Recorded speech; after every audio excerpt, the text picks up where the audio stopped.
আসসালামু আলাইকুম বন্ধুরা, আমাদের এই সিরিজ টিউটোরিয়ালে আমরা শুধুমাত্র এলিমেন্টর এবং এলিমেন্টর প্রো ইউজ করে যে কোনো ওয়েবসাইট আমরা কিভাবে ক্রিয়েট করতে পারবো এবং সম্পূর্ণ ম্যানুয়ালি, অর্থাৎ আমাদের ক্লায়েন্ট আমাদেরকে যেভাবে ডিজাইন করতে বলবে আমরা আমাদের ক্লায়েন্টের রিকোয়ার্ড অনুযায়ী একটি ওয়েবসাইট পরিপূর্ণভাবে কমপ্লিট করে দিব।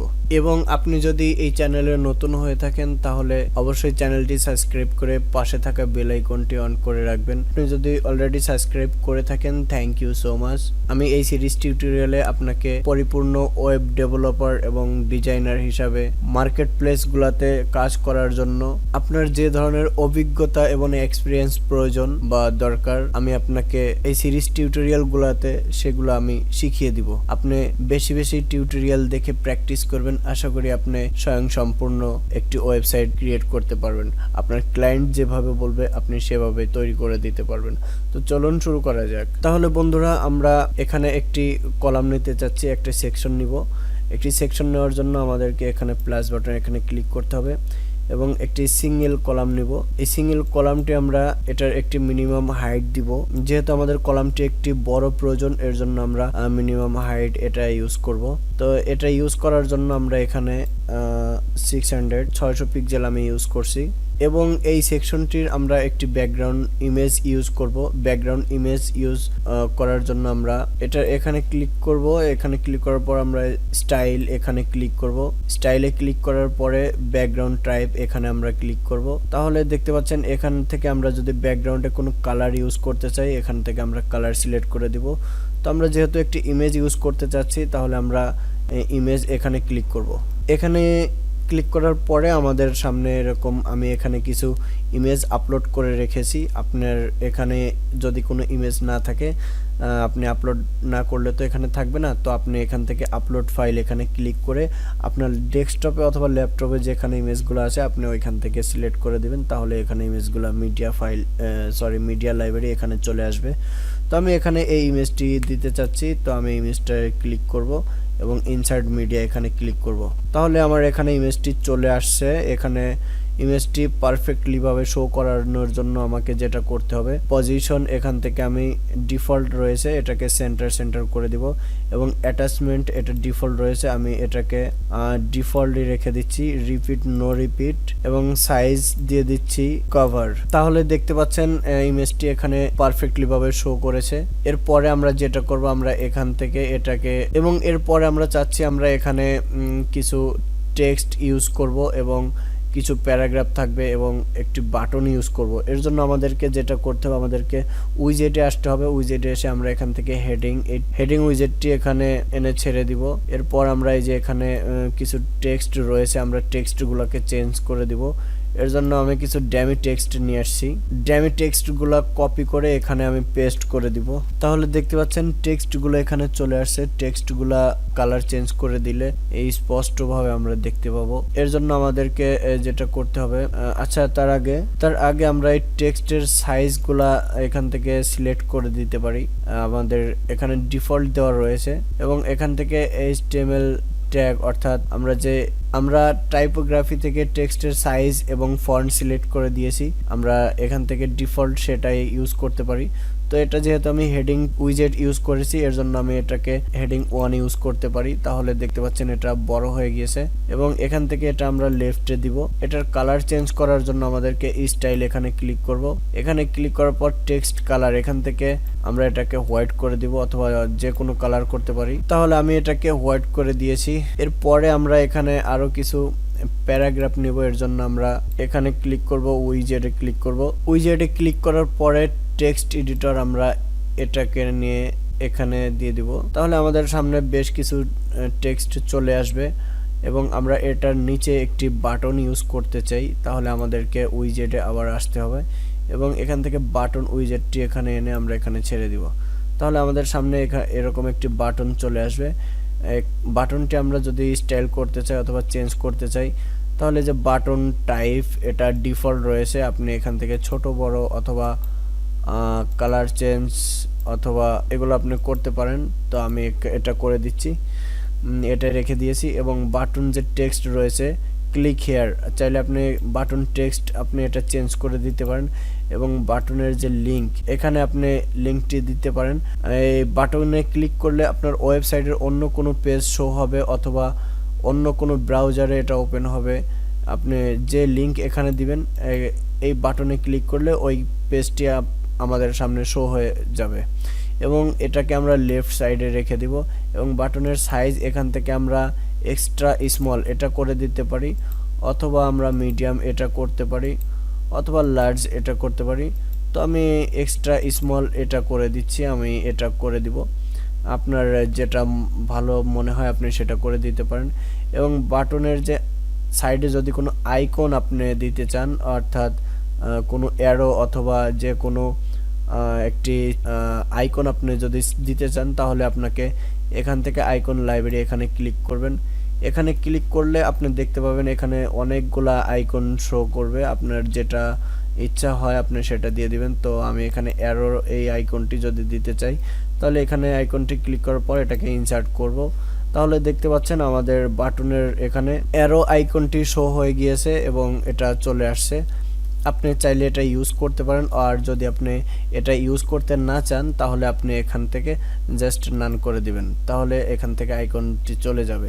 এবং আপনি যদি আইকন স্পেলিং এবং আপনি যদি এখান থেকে এটাকে আর একটু বাড়িয়ে দিতে চান তাহলে আপনি এখান থেকে এটা বাড়িয়ে দিতে পারেন। তো আমি এটাকে ডিফল্টে এটাই আমি রেখে দিচ্ছি। এভাবে আপনি এগুলা করে দিতে পারেন। এছাড়া আপনি যদি এটাকে আরো অন্য কোনো স্টাইল অথবা কালার চেঞ্জ অথবা এটার আপনি হোভার কালার এবং অ্যাক্টিভ কালার অথবা টেক্সট কালার অথবা মার্জিন প্যাডিং দিতে চান তাহলে আপনি এখান থেকে এটা দিতে পারবেন।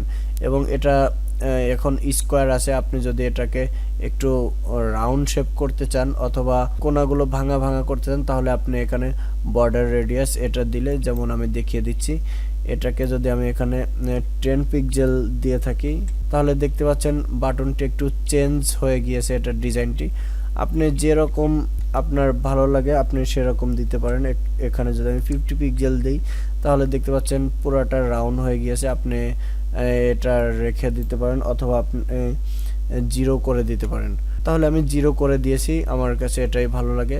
এবং এটার যে এখানে আমরা কিছু টেক্সট ইউজ করছি এবং এই টেক্সট অর্থাৎ প্যারাগ্রাফ, এই প্যারাগ্রাফের কালারটা যদি আমরা চেঞ্জ করতে চাই তাহলে আমরা এখান থেকে এটার কালারটা চেঞ্জ করে দিচ্ছি। এই যে টেক্সট কালার, এখান থেকে আমরা এটাকে হোয়াইট করে দিচ্ছি, তাহলে আমাদের পুরা টেক্সটগুলা এক কালার হয়ে গিয়েছে এবং দেখতেও সুন্দর লাগবে। অবশ্যই আমরা এটাকে লেফটে রেখে দিব।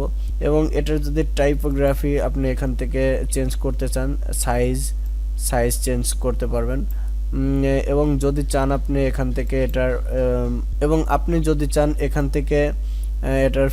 ফন্ট ফ্যামিলি চেঞ্জ করতে চান তাহলে এখানে বিভিন্ন ফন্ট ফ্যামিলি রয়েছে।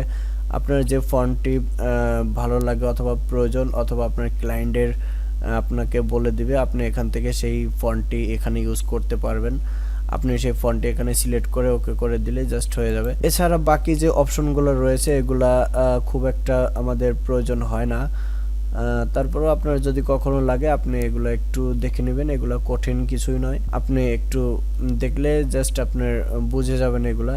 এরপরে যদি আপনি এটার মার্জিন প্যাডিং ইউজ করতে চান অর্থাৎ উপরে এবং নিচে অথবা সাইডে কোনো ফাঁকা বা স্পেস রাখতে চান তাহলে আপনি এখান থেকে সেটা করতে পারবেন। তো আমি এটাকে এভাবে রেখে দিচ্ছি।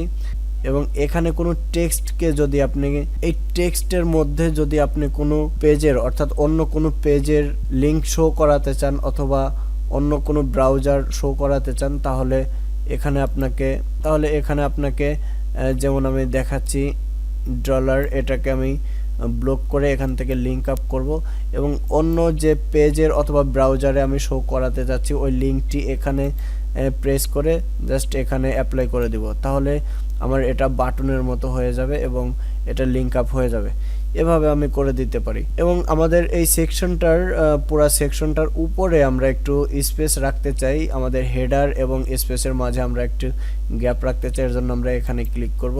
এখানে ক্লিক করার পরে আমরা সেটিংস অ্যাডভান্স এখানে চলে আসব।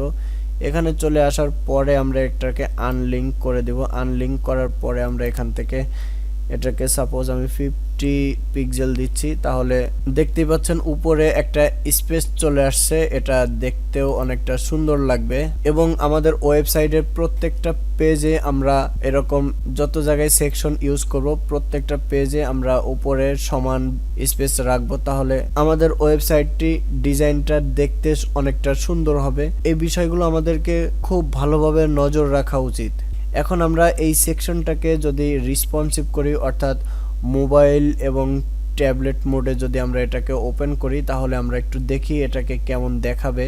এর জন্য আমাদেরকে যে কাজটি করতে হবে, রেসপন্সিভ করতে হবে, সেটা আমরা একটু দেখি। আমাদের এটাকে যদি আমরা রেসপন্সিভ করি ট্যাবলেট মোডে, তখন এটা এরকম দেখাবে। এবং যখন আমরা মোবাইলে এই ওয়েবসাইটটিকে আমরা ওপেন করব, তখন আমাদের সামনে এটা এরকম শো হবে। তো আমরা একটু এটাকে চেঞ্জ করি, একটু ডিফারেন্ট করে দেই। এর জন্য আমরা একটা কাজ করতে পারি, আমরা এই কলামটাকে এটাকে ডুপ্লিকেট করব। এটাকে ডুপ্লিকেট করে আমরা এই সাইডে যে টেক্সট বা লেখাগুলো রয়েছে এগুলাকে আমরা ডিলিট করে দিব। তাহলে হয়ে গিয়েছে আমাদের এটা খুব পারফেক্ট ভাবে মাঝখানে এটা শো করতেছে এবং দুই সাইডে সমানভাবে প্যাডিং মার্জিন পাচ্ছে। এভাবে আমরা করতে পারি। এখন আমরা একটু দেখি রেসপন্সিভে আমাদের এটি কেমন দেখাবে। এখন দেখতে পাচ্ছেন আমাদের এটি রেসপন্সিভ করলে আমাদের এটা এরকম সুন্দরভাবে শো হবে। এটা ট্যাবলেট মোডে এরকম দেখাবে এবং যখন এটা মোবাইল থেকে আমরা ওপেন করব তখন এটাকে এরকম দেখাবে। আমরা চাইলে মোবাইলে এটাকে আরো একটু কাস্টমাইজ করতে পারি। এর জন্য আমাদের যে কাজটি করতে হবে, আমরা এখান থেকে এই কলাম এখানে ক্লিক করব। এখানে ক্লিক করার পরে আমরা এটাকে একটু মার্জিন দিব। এর জন্য আমরা যেটা করব, আমরা এই কলাম এখানে ক্লিক করব। এখানে ক্লিক করার পরে আমরা এখান থেকে মার্জিন দিব, রাইট মার্জিন। এটাকে আনলিঙ্ক করে নিব, অবশ্যই আনলিঙ্ক করে আমরা এখান থেকে এটাকে মার্জিন দিব 50 পিক্সেল। তাহলে দেখতে পাচ্ছেন এটা